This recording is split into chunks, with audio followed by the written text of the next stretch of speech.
এবং সে একটি ওয়ার্ডের কমিশনার ছিল। তাকে সেইখানে কমিটির বিবাদ ছিল, তারপরেও তার সম্মানহানি হয়। আমি এরকম কোনো পদক্ষেপ নেই নাই। তাকে শেষ পর্যন্ত সেই ওয়ার্ডের সভাপতি হিসাবেই তাকে বিদায় নিতে হয়েছে। তার সেই বিদায়, তার সেই কর্মকাণ্ড আমি যখনই ডেকেছি তখনই ছুটি এসেছেন এবং বক্তব্য দেওয়ার জন্য অনেক উদ্দীপ ছিলেন এবং বিগত নির্বাচনে ময়দানে গিয়ে নিয়ে সে আপ্রাণ চেষ্টা করেছেন আমার দলকে, আমাকে জয়যুক্ত করার জন্য। আর আরিফ ও আমার ভাই,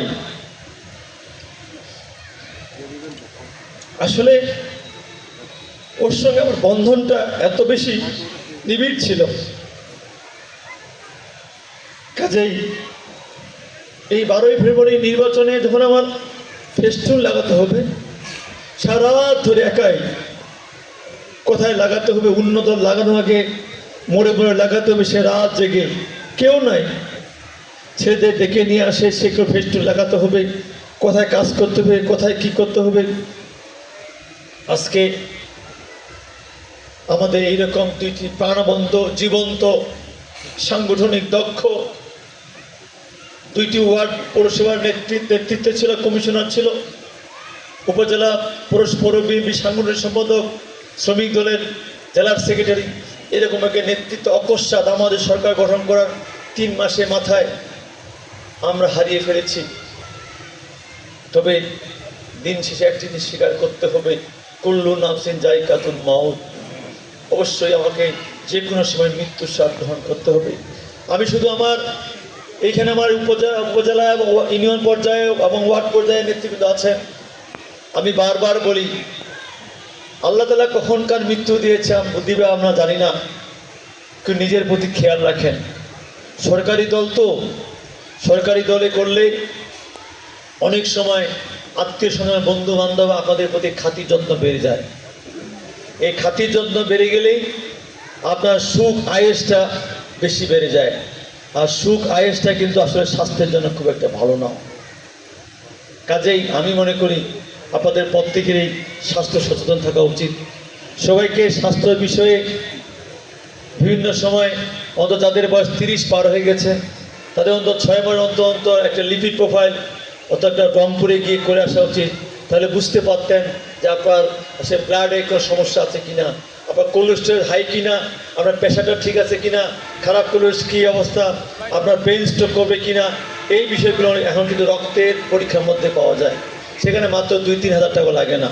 আমি মনে করি আসলে আমরা সবাই স্বাস্থ্য নিয়ে সচেতন নই। এই যে আমাদের পৌর বিএনপি সাধারণ সম্পাদক দিলের ফেদর চিন্ময় আজকে হঠাৎ করে অসুস্থ হয়ে গেল, তাকে বারবার বলা হয়েছিল, কিন্তু সে ওই স্বাস্থ্য নিয়ে, তার নিজের চিকিৎসা নিয়ে তাকে যে সক্রিয় থাকতে হবে, নিজের চিকিৎসা নিয়ে তাকে তৎপর থাকতে হবে, সেটা তার মধ্যে ছিল না বলে আজকে কিন্তু সে অসুস্থ হয়ে গেছে। এখন তাকে হয়তো আমার রংপুর নিয়ে তার প্রস্তুতি নেওয়া হচ্ছে। আমি মনে করি, আমি চাই না আর আমার কোনো ভাই, আমার কোনো আপনজন, এই যে যারা আমার 10টা ইউনিয়নের নেতৃবৃন্দ আছেন, এই যে 9টি পৌরসভা নেতৃবৃন্দ আছেন, আমি যতই রাগ করি, বকা দেই, কিন্তু আমি অন্তর থেকে আপনাদের প্রত্যেককে এত বেশি ভালোবাসি। আপনাদের সামান্যতম সমস্যা হোক, সামান্যতম আপনি বিপদে পড়েন, সামান্যতম আপনার কোনো শারীরিক সমস্যা পড়ুক, আমার হৃৎপিণ্ডটা ভেঙে চুরমার হয়ে যায়। কাজে আমি আশা করব আপনারা সেইভাবে নিজেকে যত্নবান করবেন এবং আগামী দিনে সেভাবে আমরা আমাদের জীবনটা অতিবাহিত করব।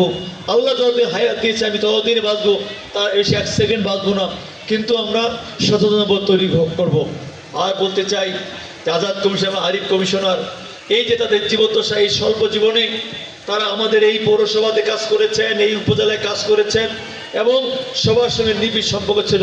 চলতে ফিরতে, হাঁটতে, বসতে, খাইতে হয়তো অনেক সময় কোনো কটু কথা বলে থাকেন, অনেক সময় রাগ করে থাকেন, অনেক সময় বিরাগবাদন করে হয়ে থাকেন।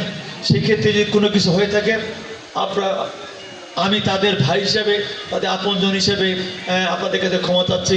কারণ আমাদের আরিফ কমিশনের 2টি অবুঝ মেয়ে, তার কোনো ছেলে সন্তান নাই।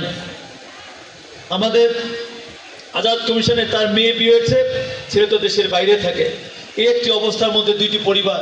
কাজে আমি মনে করি আপনারা সবাই ক্ষমা করে দিবেন এবং আমি এইখানে আজকে মাইকে দাঁড়িয়ে স্বীকার বলছি যে তাদের কাছে যদি আপনাদের কোনো লেনা দেনা থাকে, আমি যদিও দুজনকে জায়গা থাকতে পারি, তারপরও আমি বলছি তাদের ভাই হিসেবে গার্জিয়ান হিসেবে আমাকে স্মরণ করবেন।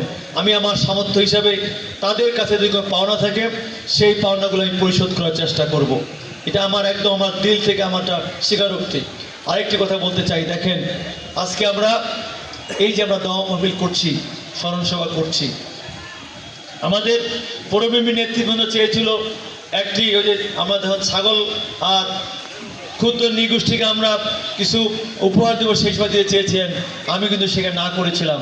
কারণ এইরকম দুজন জাদ্রেল নেতা তারা পৌর বিএনপিকে বদা উপজেলা বিএনপিকে বিনিময়ের জন্য আন্দোলনের সংগ্রামে মিছিলে মিটিংয়ে জীবন বাজি দিয়ে কাজ করেছেন, যারা বিগত নির্বাচনে জীবনকে জীবন কাজ করেছেন, তাদের স্মরণ সভাটা যদি আমরা স্মরণে না করি একদিন আমাকে চলে যেতে হবে, তখন কিন্তু আমাদের স্মরণ সভাটা আমাদের স্মরণ করবে না। কাজেই আমি মনে করি ঈদ মালিদা পাটকেলটা খেতে হয়, এইরকম আমাদের প্রত্যেককেই এইরকম আমাদের দলীয় যেসব ভাইটাল নেতা যাদেরকে হারিয়ে আমরা অপরিসীম ক্ষতির সম্মুখীন হয়েছি, আজকে আমরা সেই অপরিসীম ক্ষতি আমরা যদি তাদেরকে স্মরণ সম্বন্ধ দিয়ে আমরা যদি কথা বলতে পারি, আমরা যদি আলোচনা করতে পারি এবং সেইখানে যদি আমরা 500-1000 লোক সমবেত করতে পারি, অন্তত তার পরিবারকে তো আমি সান্ত্বনা দিতে পারবো যে মা তোমার বাবার জন্য আমি স্মরণ সভা করেছি, এ বাবা তোমার বাবার জন্য স্মরণ সভা করেছি। দেখো বদা উপজেলা এবং পৌর বিএনপি আজকে সর্বস্তরের মানুষজন নেতাকর্মী আজকে তোমার বাবাকে স্মরণ করছে, তোমার ভাইকে স্মরণ করছে।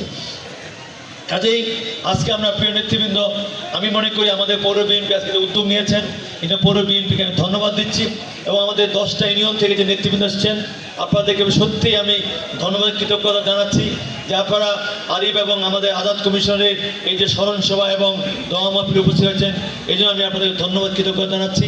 শুধু বলতে চাই আজকে আমাদের মাননীয় প্রধানমন্ত্রী আপনারা নিশ্চয়ই দেখেছেন মালয়েশিয়া সফর করেছেন, চীন সফর করেছেন, সেই 2টি সফরে উনি কিন্তু ইতিহাস তৈরি করেছেন। মালয়েশিয়ার প্রধানমন্ত্রী তার নিজে টুইটারে তার এবং আমাদের মাননীয় প্রধানমন্ত্রী যে সব যোগাযোগ মধ্যে ছড়িয়ে দিয়ে আজকে বিশ্ববাসীকে হতবাক করেছেন যে একজন প্রধানমন্ত্রী আর একজন প্রধানমন্ত্রীর সঙ্গে তার ছবি তুলে সেটা ছবি সে তার কর্মকাণ্ড নিয়ে তারা তার ব্যক্তিগত ফেসবুকে ছেড়ে দিয়ে তারা আজকে সারা বিশ্বের কাছে কী বার্তা দিচ্ছেন। আজকে তাই আমাদের মাননীয় প্রধানমন্ত্রী তারেক রহমান আজকে শুধু বাংলাদেশ নয়, আজকে কিন্তু বিশ্বের দরবারে উনি কিন্তু ওনার স্থানটা শক্তিশালী করছেন। আমাদের বাংলাদেশের আর্থসামাজিক ব্যবসায়িকভাবে আমরা অনেক উপকার হব সেইগুলো করেছেন। আজকে আমাদের মাননীয় প্রধানমন্ত্রী ফিরে আসবেন। আমি শুধু বলতে চাই আমরা যে বাজেট দিয়েছি গত 11 জুন, সে বাজেট আগামী 30 তারিখে আমরা পাস করব। সেই বাজেটে আপনারা দেখছেন যে নিত্য প্রয়োজনের 60টি পণ্যের দাম আমরা কমিয়েছি এবং আমাদের নিত্য প্রয়োজনীয় কোনো দ্রব্যের দাম বৃদ্ধি পায় নাই। এটাই হচ্ছে বিএনপি, এটাই জিয়া রহমান, এটা খালেদা জিয়া, এটা তারেক রহমান।